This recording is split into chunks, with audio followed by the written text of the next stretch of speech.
The greatest form of control is dependency. You need this to survive, and because of this economic Armageddon we have created, we are the only way you're going to get it.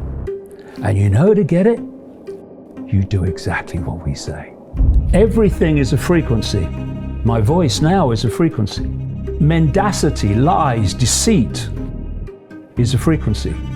Truth is a frequency, a much more powerful frequency.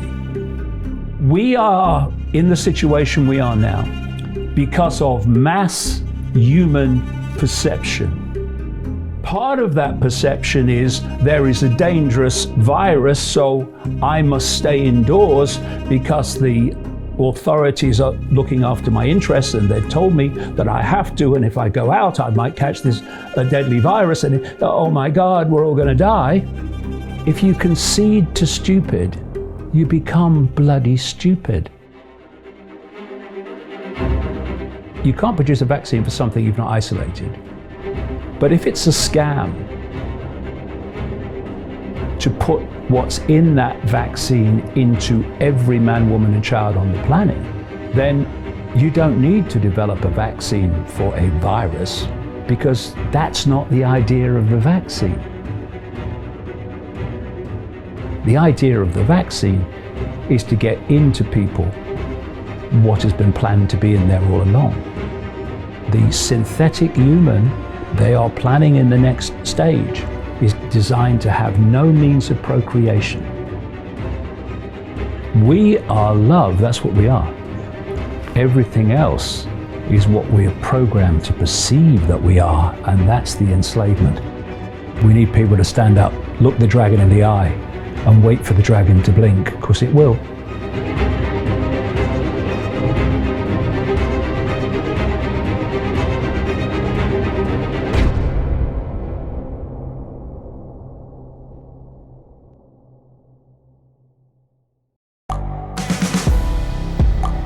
The world is changing. Inspiration is everywhere. It has never been so easy to connect, share, and bring people together. We're learning from others and finding the best in ourselves. Challenging our beliefs. Sharing our vulnerability. Overcoming our fears. Transforming ourselves so we can transform the world. How far can we go? This is London Real. I am Brian Rose. My guest today is...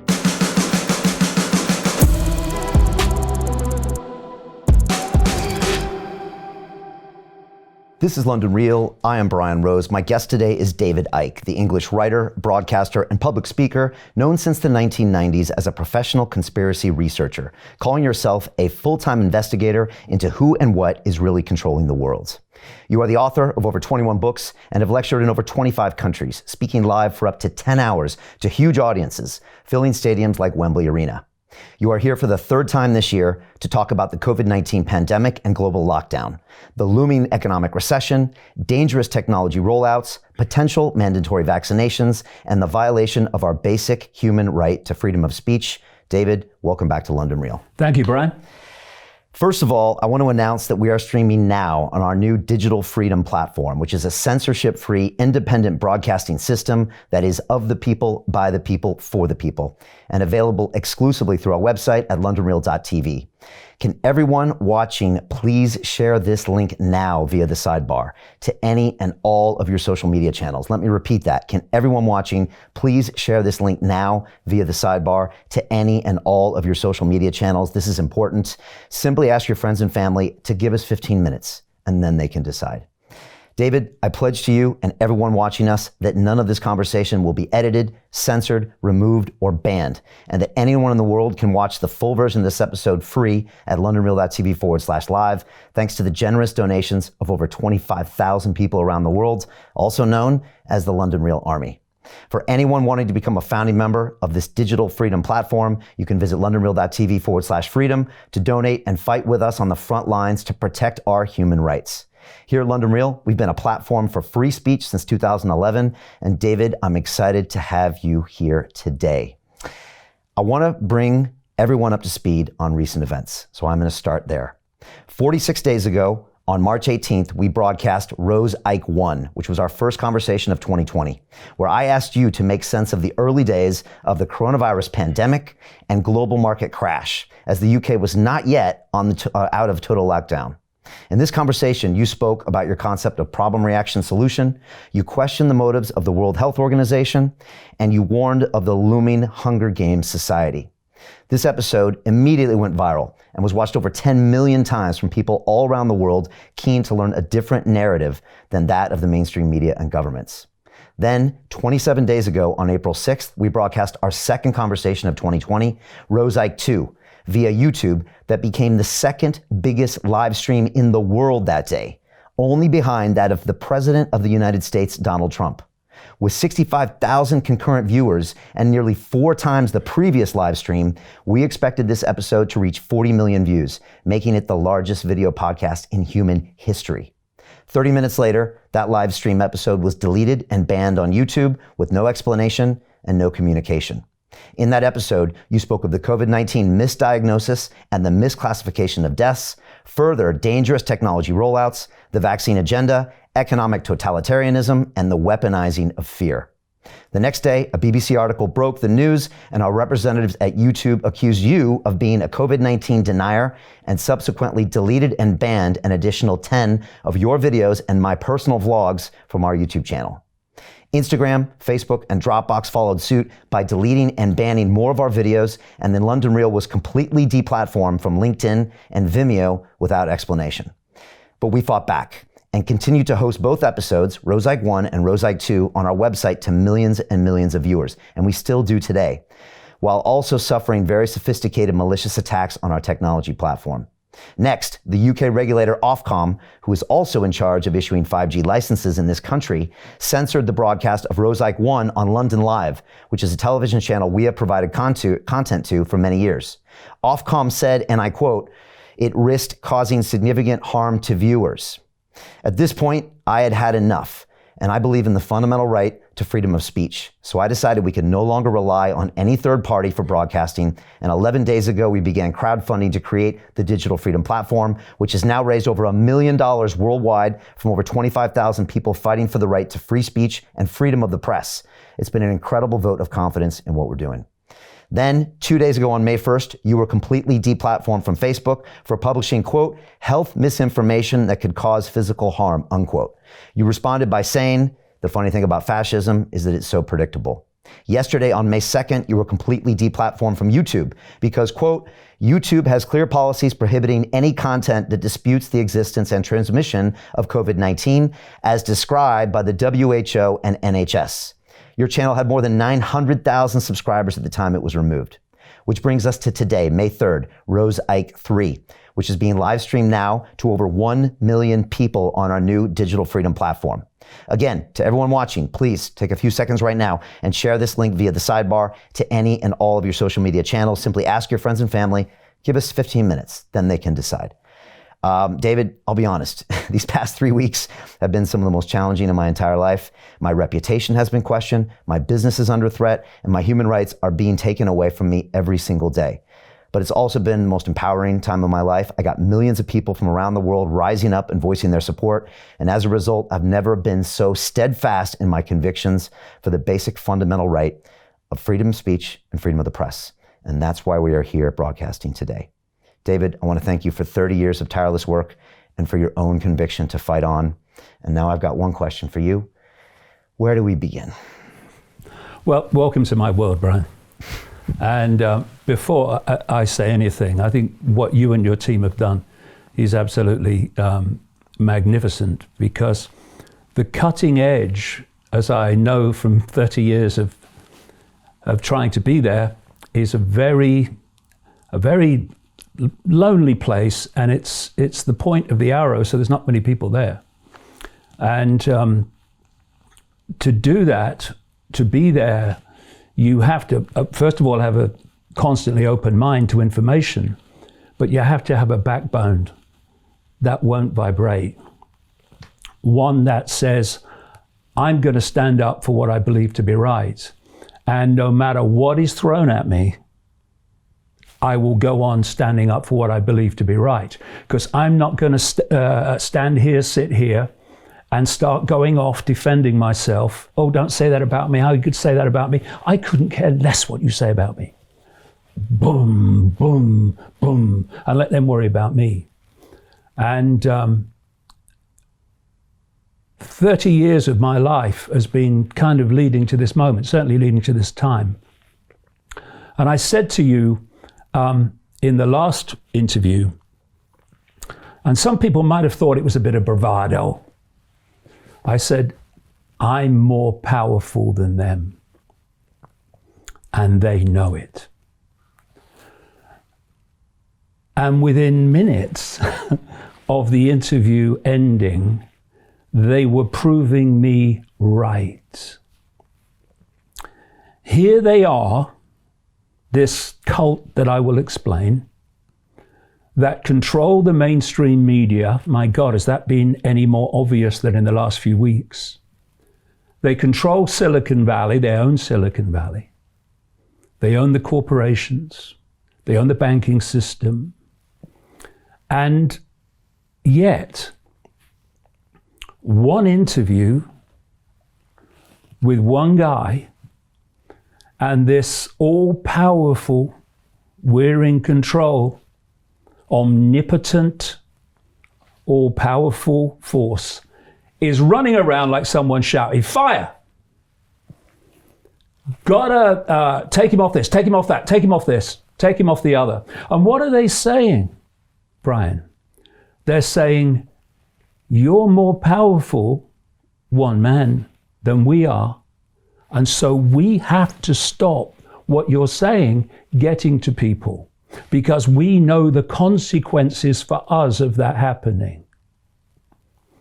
And, you know, everything is a frequency. My voice now is a frequency. And mendacity, lies, deceit is a frequency. Truth is a frequency, a much more powerful frequency. And they know the power of the truth circulating because people resonate with it. And so if they are going to pull off what we're unfolding now, what we're experiencing now, and they are going to control billions of people, they have to control their perception. They have to. We are in the situation we are now because of mass human perception.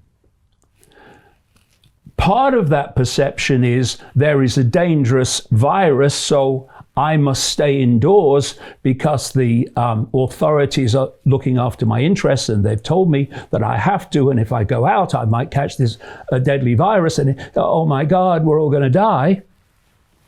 And that perception allows vast numbers of people to concede their uniqueness, to concede their freedom, and to sit in their house under house arrest, being told what to do by a handful of people. And the other perception is, I can see there's something not right here, but what are the consequences of me saying so or taking this on and challenging it? And that perception of what are the consequences for me means that lots of people who have realized something's not right, my God, is it not right? We'll get into that, also sit under house arrest. And those two perceptions, they are the reason that this is happening. Because when you break down the number of people behind this in each country and globally, it is tiny. I'm going to explain how that's possible. And yet there are getting on for 8 billion people. There are 66 million people in Britain. The number of people that are locking down Britain are tiny.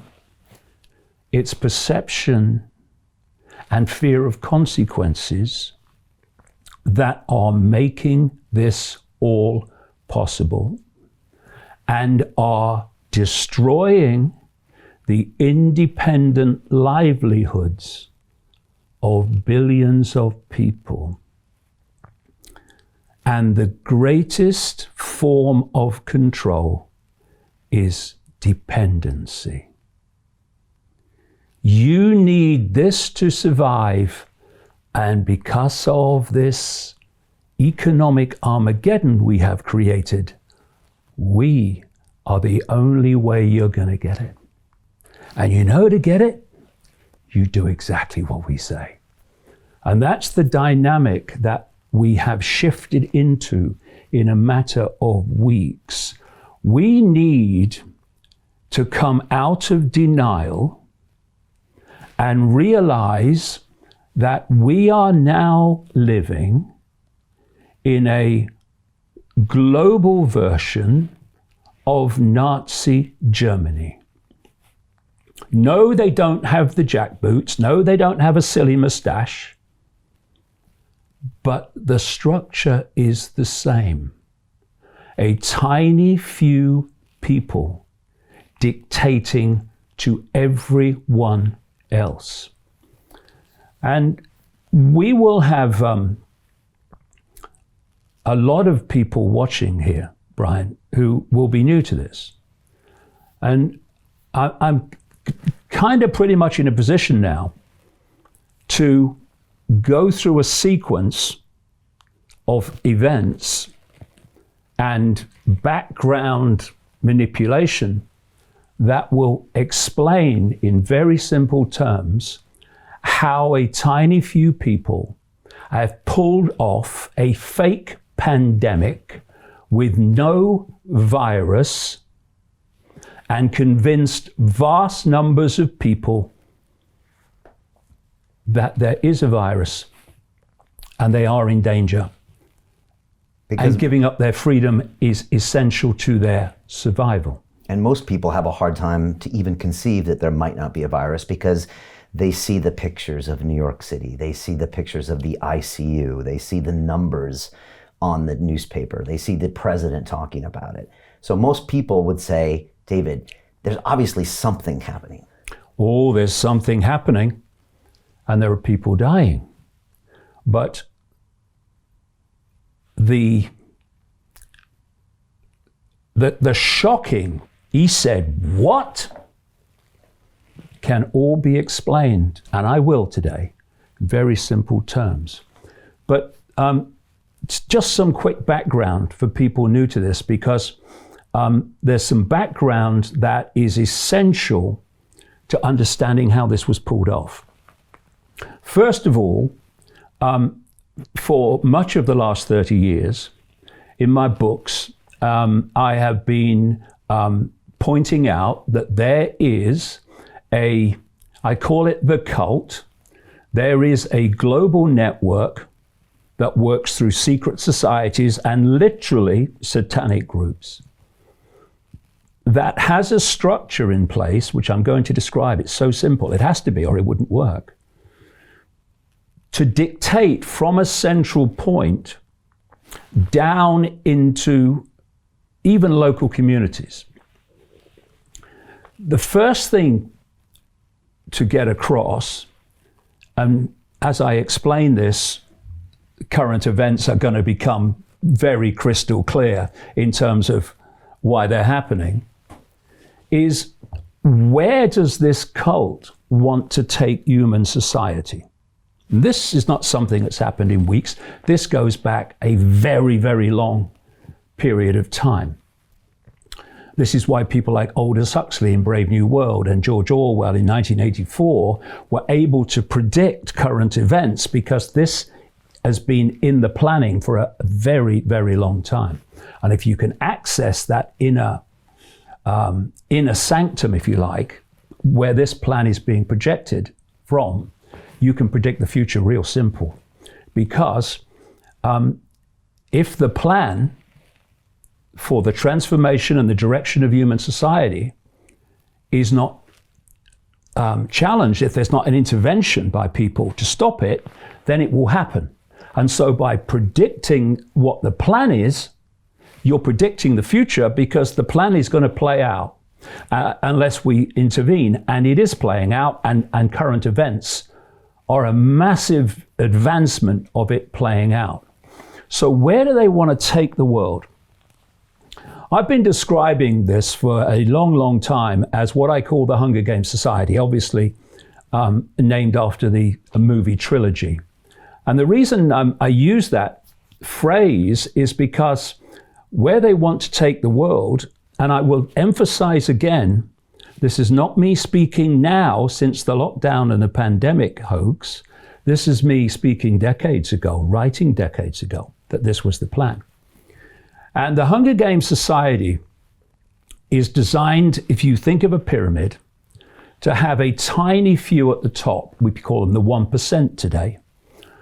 And at the bottom, the rest of humanity, basically, in dependency, in deprivation, in poverty, and crucially, again, the word dependent upon the 1% for the means of survival. And in between the 1% and the rest of the population in this Hunger Games society, you have in the end, what they want it to be is a police military state, a fusion of the two. But a police military state which imposes the will of the 1% upon the rest of the population and stops the population challenging the 1%. Now, I've been saying over all these years, this is where they want to take us. And one other level of this, again, as I've been saying for a long, long time, is that this Hunger Games society would be controlled by technology.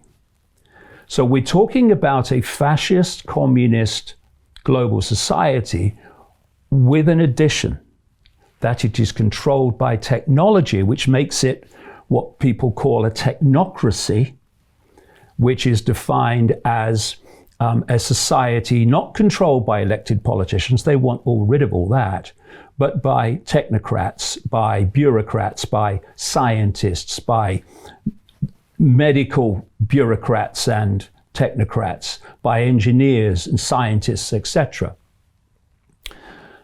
And we've been moving in that direction very clearly. But what do you need more than anything if you're going to make that society reality?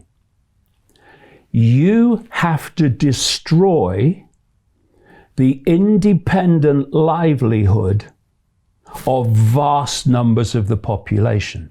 Because while they're running their businesses and employing people and operating independently, making money, paying employees, you're not going to put humanity in totality in the bottom reaches of that Hunger Games society in deprivation, in poverty, and dependency on the few.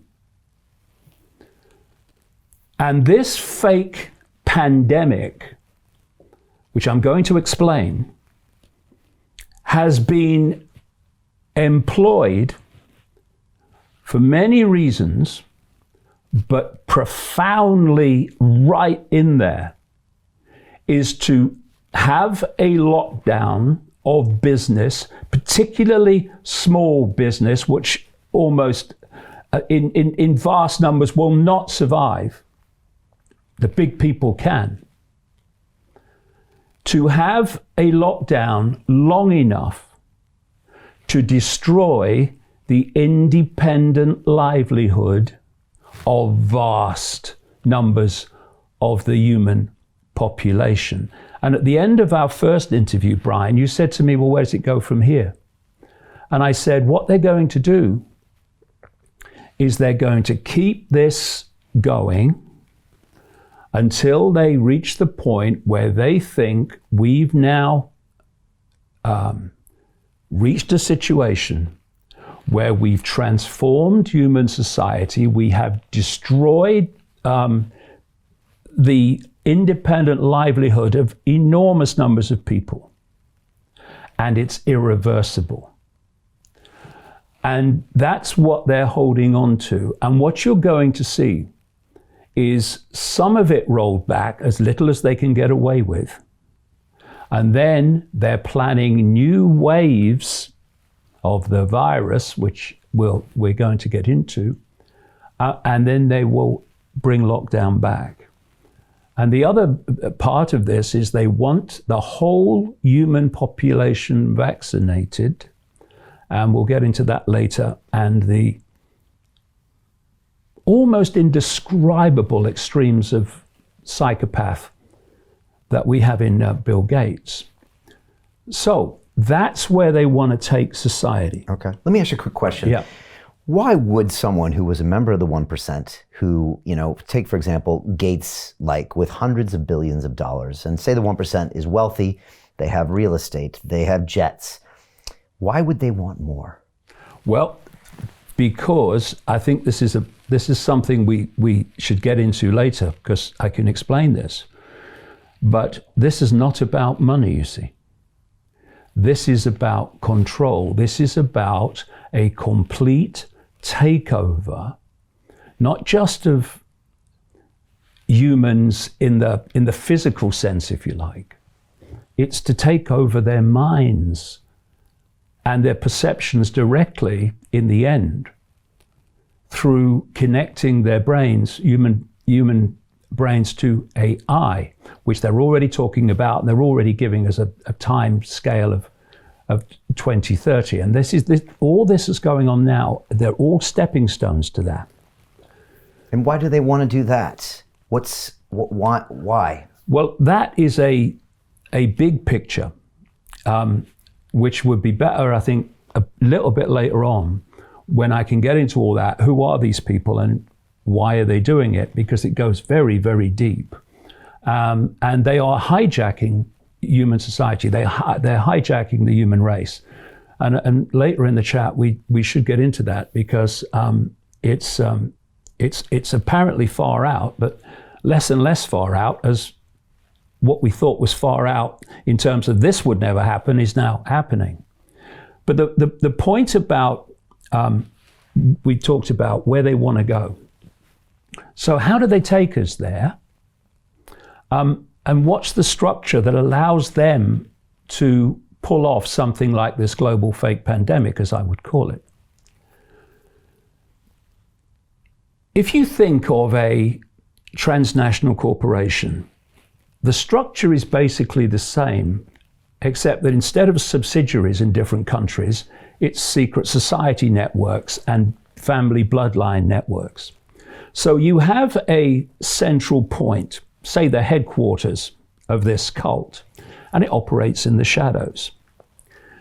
And it's dictating from the center. Then in each country, you have subsidiary networks of this cult. And their job in each country is to control that country's politics, government administration, what we call with control of the intelligence network, control of the military, and so on. We call the deep state now. We even have a word for it. I've been writing about this for decades. Now people are actually calling it the deep state. So you have these networks, and they are there to control the politics, government administration, major corporations, the banking system and finance, and the media, ownership of the media, to control perception by controlling information. And part of these different pyramidal hierarchies with the cult at the top include control of the medical systems in each country, control of health systems, control of the big pharmaceutical cartel, mainstream medicine arena. So this is going on in every country with the central point, I call it the spider, dictating, just like a transnational corporation dictates to its subsidiaries, and they're all working to the same agenda, the same blueprint. And there's two mass mind control, mass mind perceptual manipulation techniques that this cult uses to advance its agenda. One I called a long time ago problem, reaction, solution, where you covertly create a problem, you get your unquestioning media, have we seen that or not in the last few weeks, to tell the public the version of that problem you want them to believe, and you want the public to be saying in a state of fear and anxiety or outrage, something must be done. What are they going to do about it? And then those who've covertly created the problem and got that reaction then openly offer the solutions to the problems they've covertly created and blame someone else for. And there's another version of that, which I have called no problem reaction solution. That's where you don't need a real problem, you need the perception of one. Weapons of mass destruction in Iraq. There was a no problem reaction solution to justify the invasion with all its ongoing consequences of Iraq. There's a no problem reaction solution called human caused climate change, which when you break down the facts as opposed to the propaganda is absolutely unsupportable. And then we come to current events and a colossal of historic, unprecedented proportions, no problem reaction solution, the global pandemic. So with that background, how have they pulled it off? Well, I go back to the fact that each country has its own subsidiary network of the cult, whose job is to impose the will of the cult centrally dictated.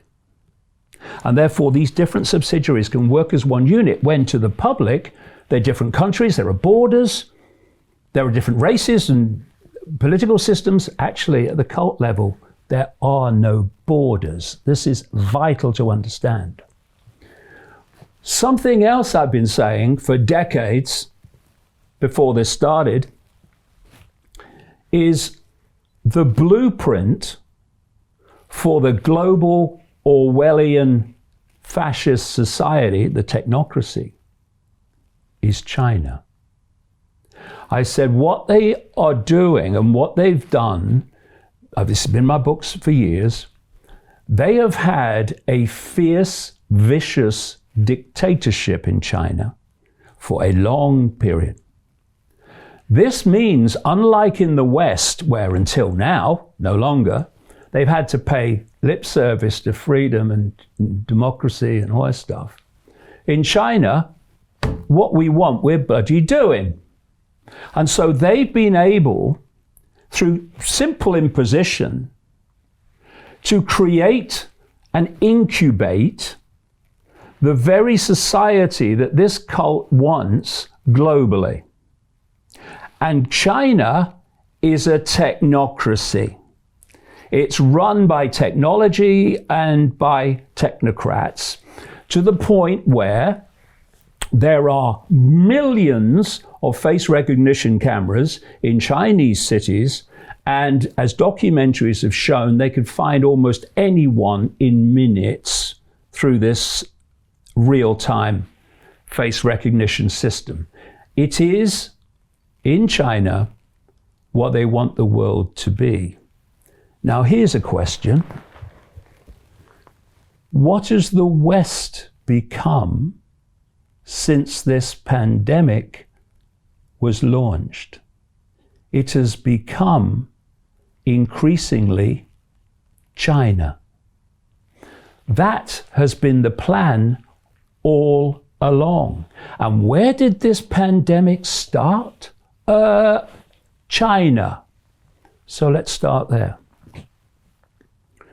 We're in Wuhan. Wuhan, like northern Italy, which was the center of their pandemic, is notorious for extraordinary levels of toxic air. It has, as a result of that, enormous amounts of respiratory lung disease, breathing the stuff in. So suddenly people start getting taken ill, about just under 200 people in Wuhan, and they connected at first to a wet market and stuff, strange things that they eat. But as Dr. Andrew Kaufman, who you, of course, interviewed this week, and I've been quoting for a long time, an absolutely forensic medical researcher who goes back to original papers and reads them, not secondhand. As he's pointed out, the Chinese authorities, I say this cult network, looked at these people that were taken ill, and they decided on no evidence, no scientific proof that the cause of it was a virus.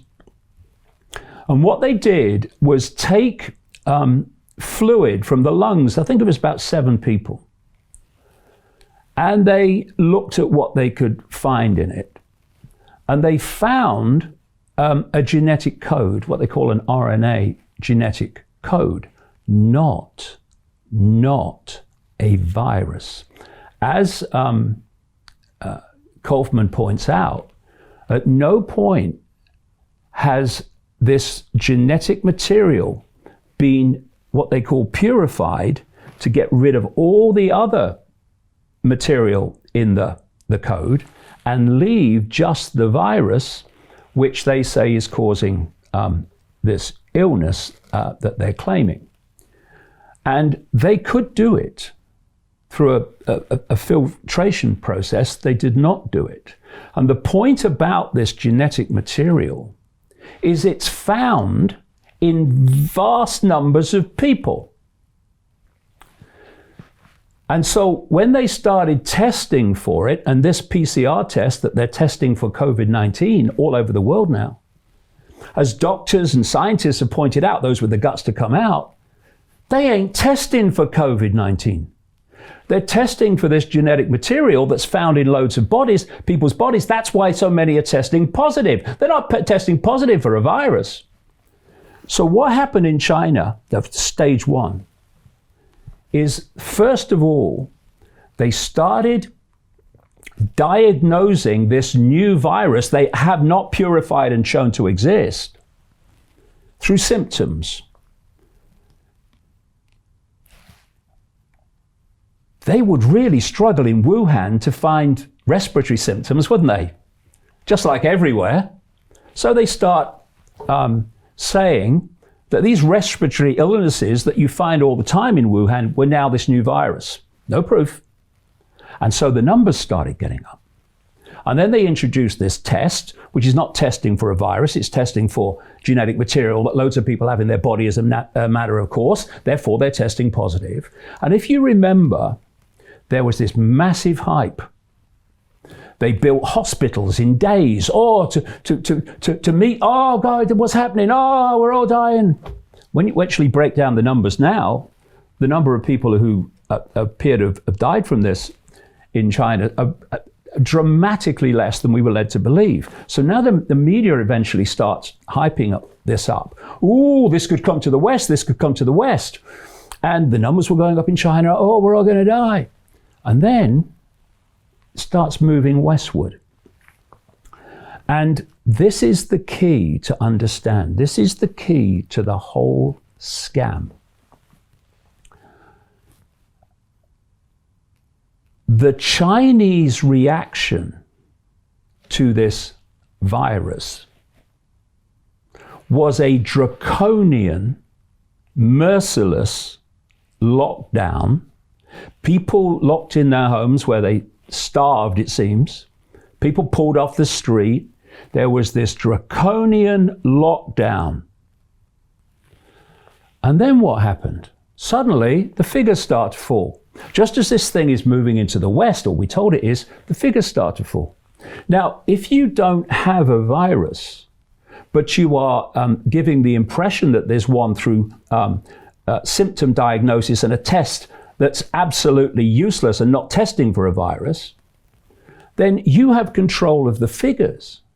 You know, people have said to me in the alternative media, well, why would they not have a virus? Why wouldn't they just release a bioweapon, right? Well, if you release a virus that actually is real and it is deadly, well, immediately you release it, you lost control of it. And you have the potential of taking out lots of people you don't want taking out. Because although there's a tiny number of you at the core, you're relying on lots of compartmentalized people in the system to impose your will on society. You don't want to take them out. You lose control of it. But if you are creating the illusion of a virus through figures and symptoms that are other diseases, and through a test that is testing positive for a genetic material that loads of people have in their body and not for a virus, and if you are giving the impression that lots of people are dying from this virus because you're telling doctors, we'll come to this, and they've admitted it, lots of them, you're telling doctors that if they test positive for COVID-19, i.e. this genetic material, which loads of people have, then COVID-19 must go on the death certificate, even if they've died of lung cancer or heart disease, or they've fallen down the frickin' stairs. People who are new to this will go, that's ridiculous. No, this is what is happening, and this is what brave doctors that have come out are telling you. And indeed, you can see the legislation and the regulations. Do you know, in places like Scotland, it's the rule that if someone is testing positive for COVID-19, in other words, this genetic material, not the virus, and they die within 28 days, COVID-19 has to go on the death certificate. This is how they're scamming it, right? And we're seeing testimonials from doctors in America that are being pressured to write things on an autopsy report. They've never experienced that in their careers. He said, you always just say the facts, but we've seen these doctors in California and New York City and a lot of places that saying they're being pushed for this diagnosis. Now, here's a question straight away. If there is a real virus, why do you have to fix the figures on the unbelievable monumental scale that they have? You don't. You have to fix the figures when there's a scam going on. That's why in the climate change arena, fixing the data has come to light so often, because they don't have a real problem, so they have to fix the data to give the impression that they do. In the same way, they don't have a real virus, so they have to fix the data to give the impression that there is one. Now, if we go back to China, so it was absolutely crucial, for reasons that will become clear, that when this thing started in China, that the Chinese model of responding to it, which was a draconian lockdown, became the blueprint for dealing with this pandemic. So immediately that started, and they had those incredibly vicious impositions by the Chinese fascist government. Immediately, the World Health Organization came out, and this guy Tedros, who's been on the payroll of Gates for a long time, the Director General, said, China has shown how you deal with it. And the World Health Organization is owned by Bill Gates. He's the second biggest funder, second only to the government of the United States. And again, if you think of this global web and all the different subsidiaries, the World Health Organization is one of this cult's fronts. It was created by the Rockefeller family. It's now run by Bill Gates. It's his personal fiefdom on behalf of the cult, because he's a cult operative. And this... To continue watching the rest of the episode for free, visit our website londonreal.tv or click the link in the description below.